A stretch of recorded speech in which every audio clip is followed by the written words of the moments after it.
There's a particular kind of silence that lives inside a house where not everyone is loved the same way. It isn't the silence of peace. It doesn't settle like dust on a Sunday morning, soft and golden in the light coming through the curtains. It's a tighter silence, a held breath kind, the kind that has teeth. I grew up inside that silence, and for a long time, I convinced myself I was imagining it. My name is Paige. I'm the second daughter in a family of four. My mother, Eleanor, my older sister Chloe, and my younger sister Harper.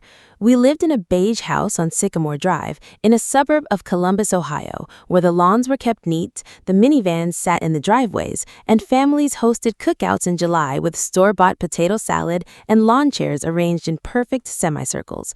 From the outside, we looked like every other family on the block. White aluminum siding, a wind chime above the porch, a wreath on the front door that changed with the seasons. But you can't smell a photograph. You can't feel what lives beneath the surface of one. What I know now, at 26, sitting in my own apartment with a cup of tea between my palms, is that some families have a designated person they practice their cruelty on, not with fists or screaming, nothing so obvious. The cruelty I'm talking about is the kind you can't easily report, can't easily explain. It lives in a raised eyebrow, a small laugh, a comment disguised as concern. It lives in a table set for four. I want to tell you what happened to me. Not for pity, though there is grief in this story, the real quiet kind that doesn't announce itself. I want to tell it because I think some of you have sat in that parking lot too. I think some of you know what it feels like to walk toward people who were supposed to be your safe place and find the door already locked. So let me start from the beginning. Let me start with who I was. I was 7 years old the first time I understood that I saw the world differently than other people. We were at the Goodwill on Morse Road, the big one with the wide aisles and the industrial ceilings.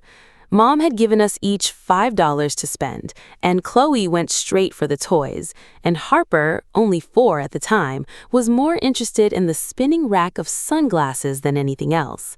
But I stood in the housewares aisle and felt something shift open in my chest. There was a stack of ceramic mugs, the kind that come from estate sales and church donation bins. Most of them were plain white or printed with faded corporate logos, but there was one near the bottom with a faded navy glaze and a small painted lily near the handle that someone had clearly done by hand. It was chipped on the rim. The chip made it real. I held it up to the fluorescent light, turning it slowly, and I thought, someone loved this once. I want to love it again.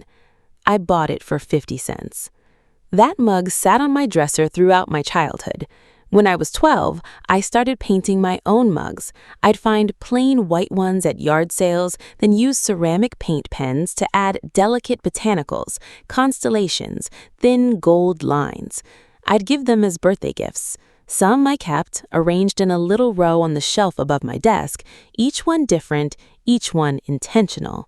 My room was a different world from the rest of the house. Where the living room was a catalog of beige, tan sectional, cream walls, a wooden family sign above the TV, my room had texture. A gallery wall of thrifted frames, each one painted a different color. A quilt in deep teal and rust that I'd found at an antique mall in Westerville and washed until it was perfectly soft. String lights over the window, a corkboard covered in postcards, dried flowers, torn pages from National Geographic. I wasn't trying to make a statement. I want to be clear about that, because later it would be weaponized against me. This idea that I was performing something, trying to draw attention, trying to say, look at me, look at me. I wasn't.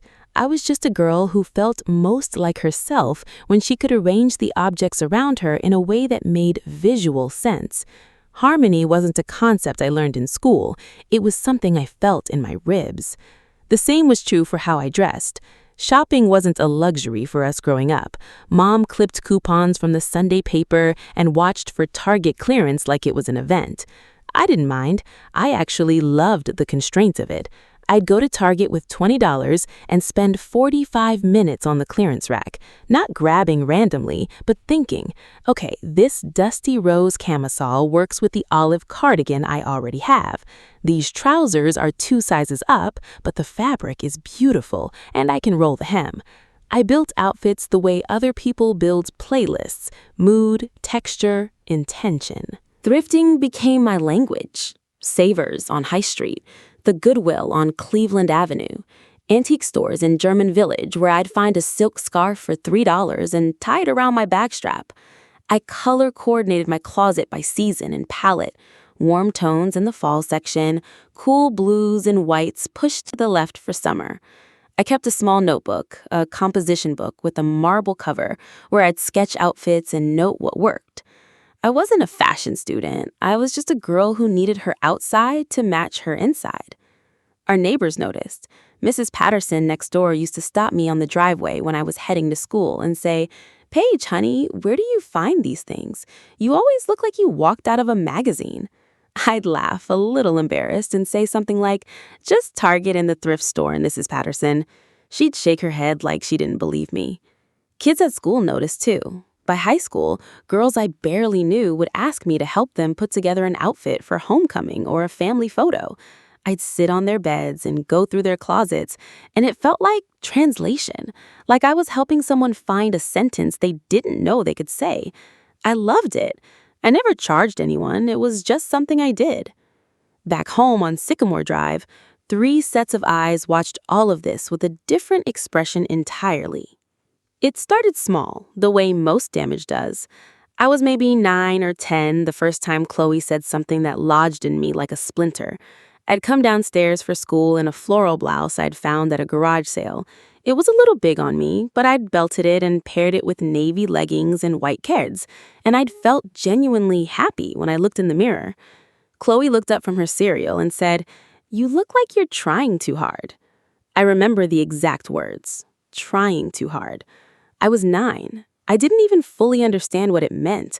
I just felt the heat rise in my face and sat down and ate my Lucky Charms in silence. Mom didn't say anything. That was often the pattern. Not agreement, not defense, just silence, which I've come to understand is its own form of endorsement. As we got older, the comments became more specific, more curated, ironically. Chloe was 3 years older than me and had the kind of social authority that older sisters wield like a scepter.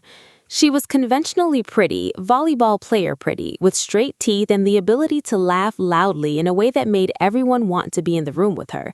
She wore what the other girls wore: American Eagle, Hollister, whatever was dominant that year. She never understood why I didn't just do the same. "Why do you always have to be so extra?" she'd say, leaning against the bathroom doorframe, watching me get ready. "Like, you know people talk about you, right?" I'd ask, even though I already knew it would hurt to hear. "Just that you're weird, trying to be different for attention." And there it was. That was the story they told about me, inside the house and out of it. That my authenticity was a performance, that my preferences were a manipulation, that I was doing it to them somehow, trying to outshine them, trying to draw resources from a finite pool of admiration, as though compliments were a zero-sum economy, and every nice thing said about me was a nice thing stolen from someone else.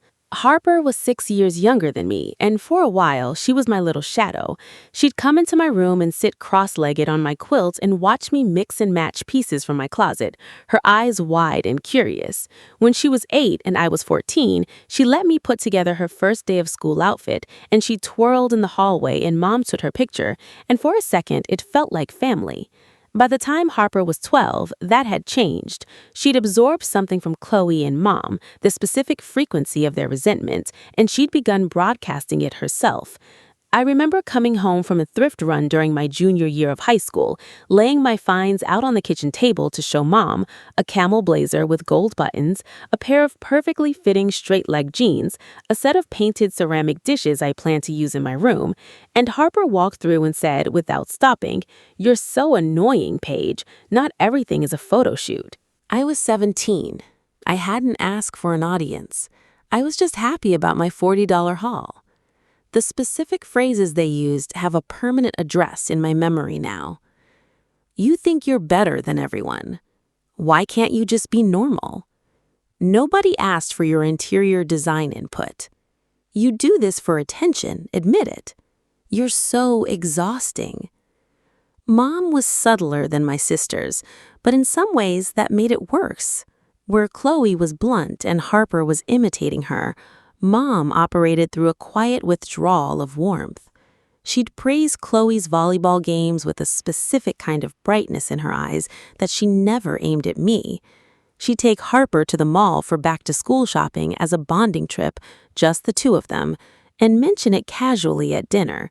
Not cruelly, just factually, as though it hadn't occurred to her that I might notice. When I won a design competition my senior year, a regional thing, small but real, for a room redesign I'd sketched and presented, Mom said, "That's nice, honey," and went back to watching her show. The same week, Chloe made varsity for the second time, and Mom bought a banner. She hung it on the front porch. I kept my competition certificate in the composition notebook with my outfit sketches. I want to be fair here. I am trying, even now, to be fair. I don't think my mother is a monster. I don't think she sat in a chair somewhere and deliberately designed my unhappiness. I think she simply preferred, the way some parents do, quietly, consistently, in the 10,000 small daily acts of a family's life. She preferred Chloe's kind of shine to mine.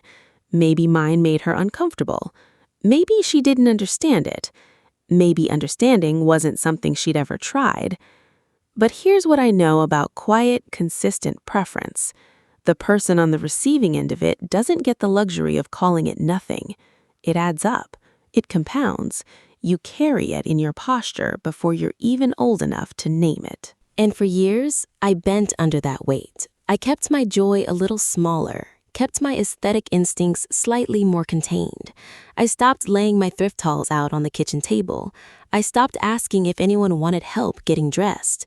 I stopped, in 100 imperceptible ways, taking up space. Until the year I turned 25, and they showed me exactly how much I'd never really been in the room at all. It was October, the second week of it, when the golden kind of light starts sledging through the trees on Sycamore Drive, and the air has that particular smell, dry leaves and chimney smoke, and the ghost of summer still holding on in the grass. Mom called me on a Thursday evening, which was unusual. We typically communicated in the short, functional way of people who have decided to keep things surface level. A text about Grandma's birthday, a forwarded email about a family barbecue. An actual phone call felt significant. She sounded warm. That's what I keep coming back to. She sounded genuinely warm, the way she used to sound when I was small, before the distance between us had calcified into habit. She said there was going to be a family dinner on Saturday night, a nice one, a celebration, she called it. Chloe had just gotten a promotion at her firm, and they wanted to mark it properly. A place called The Lantern, downtown.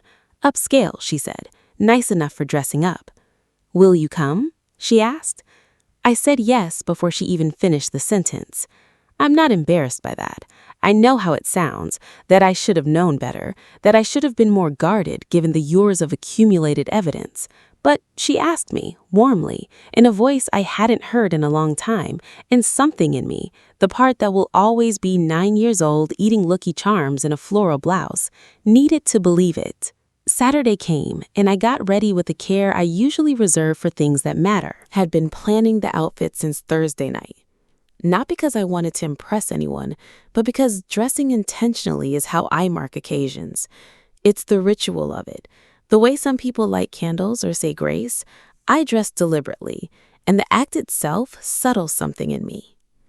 I chose a deep burgundy midi dress I'd altered myself, taken in slightly at the waist, hemmed to just below the knee. I'd found it at Savers the previous spring for $8 and spent an afternoon on it. The fabric was a heavy crepe that draped beautifully and moved when I walked. I paired it with low-heeled black pumps I'd polished the night before, a thin gold necklace with a small oval pendant, tiny gold hoops. I did my hair in a low, loose updo with a few pieces left down near my face. Simple, intentional, honest. I looked in the mirror for a long time before I left. not in vanity, in something closer to gratitude. I was grateful for the person looking back at me, grateful I hadn't let their voices hollow her out entirely. I drove downtown with the windows cracked and the radio on low. Columbus in October is beautiful in the way that Midwest cities sometimes catch you off guard. The lit storefronts, the trees turning copper and gold over the brick streets, the particular warmth of restaurant windows glowing against the early dark.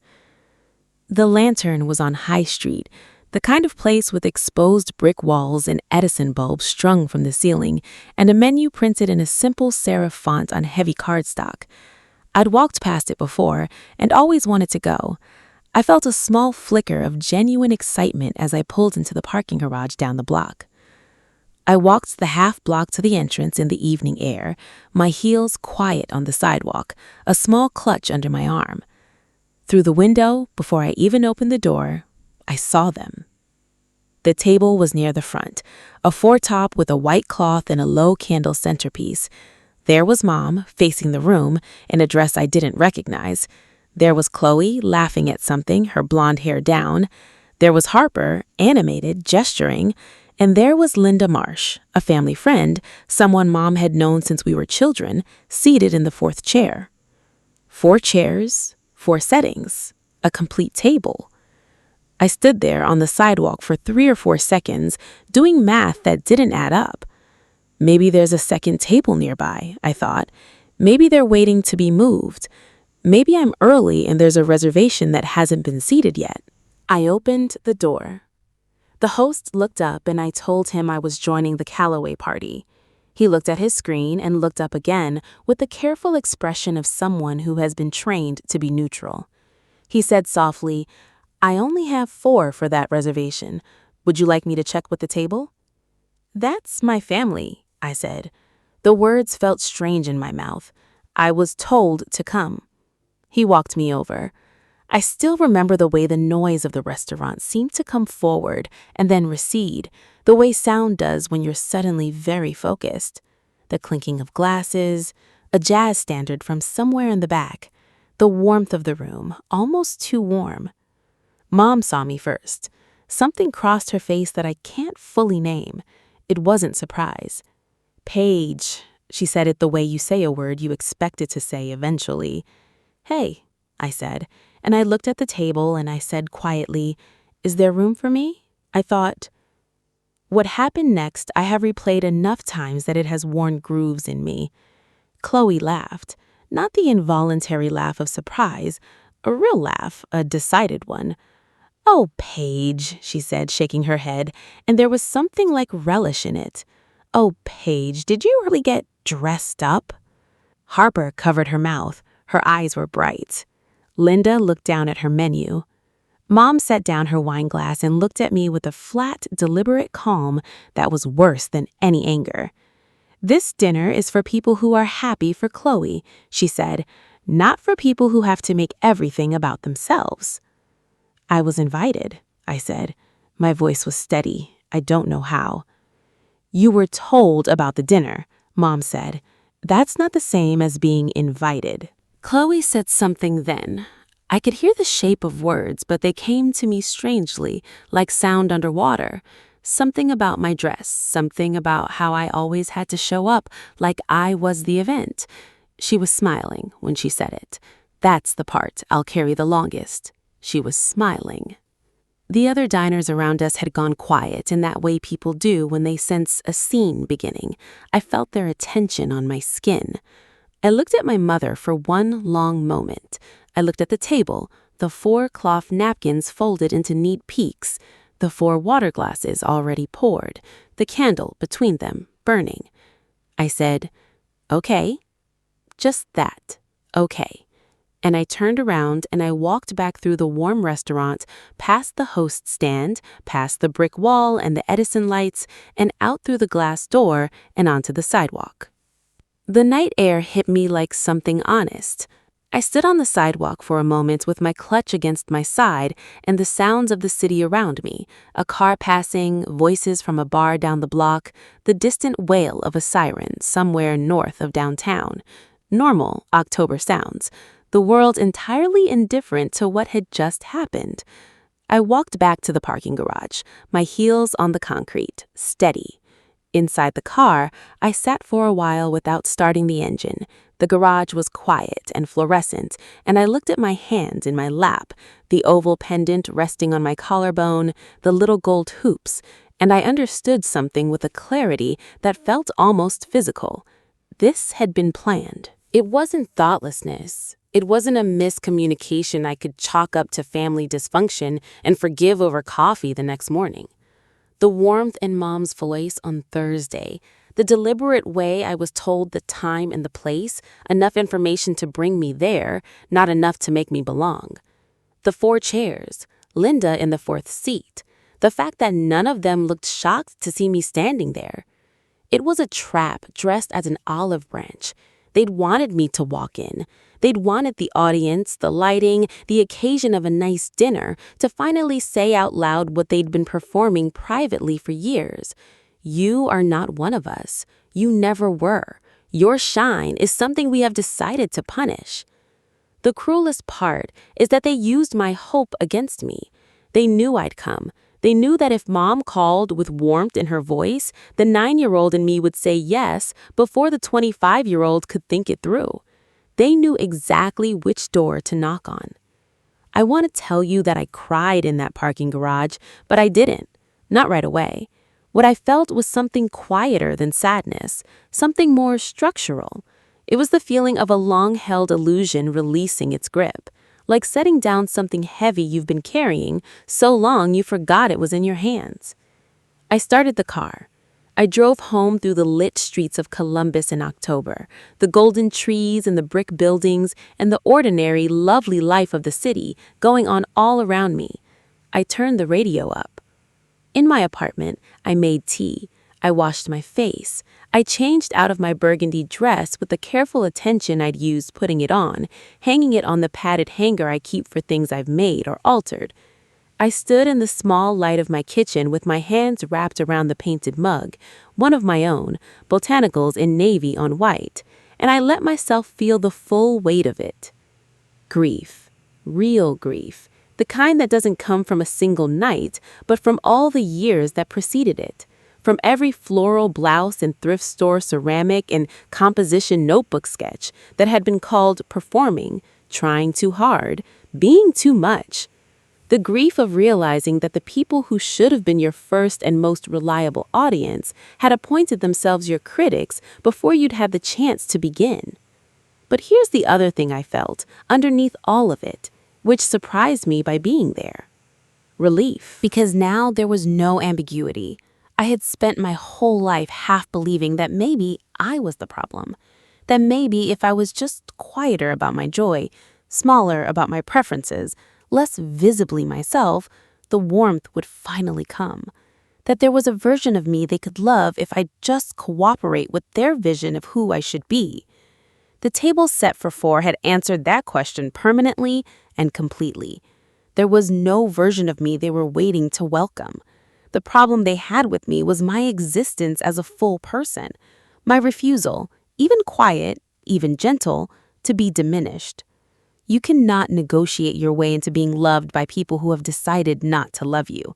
That's not a failure of effort. It's a recognition of a closed door. In the weeks that followed, I made some decisions. I stopped answering the calls that felt obligational. I stopped explaining myself. I did not post about what happened online, did not recruit allies, did not attempt to make them feel the consequences of what they'd done. That's not who I am. But I also stopped showing up. I stopped setting myself at tables where there was no seat for me, hoping someone would notice and make room. I rearranged my apartment instead. I spent a Sunday pulling things off shelves and putting them back with fresh eyes.